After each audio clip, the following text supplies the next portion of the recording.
চাঁদাবাজ আর বিকাশের মধ্যে পার্থক্য কোথায়?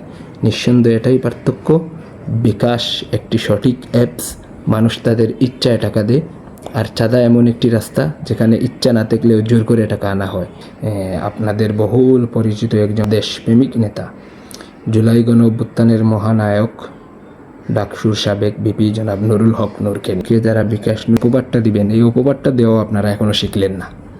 অপবাদ কাকে কেমনভাবে দিতে হয়, অপবাদ দেওয়াটাও কিন্তু আপনারা শিখলেন না। যদি চাঁদা আনতো তাহলে জোর করে আনতে হতো, পেশি শক্তি ব্যবহার করে আনতে হতো। প্রতিটি রাজনৈতিক সংগঠন চালাতে টাকা লাগে, সেই টাকাগুলো মানুষের ইচ্ছায় মানুষ বিপি নূরকে দেয়। তাতে আপনাদের এত জ্বলা কেন? তাতে আপনাদের এত চুলকানি কেন? মানুষ তো তাদের ইচ্ছায় দেয়, জোর করে তো বিপি নূর আনে নাই। মানুষ তাদের ইচ্ছায় দেয়, একজন ভালো মানুষ চিনে, ভালো মানুষ চিনে হিসাবে তো মানুষ ইচ্ছায় প্রদান করে। শুনি তো কোনো জায়গা থেকে চাঁদা করে টাকা আনে নাই, মানুষ তাদের স্বইচ্ছায় দিচ্ছে।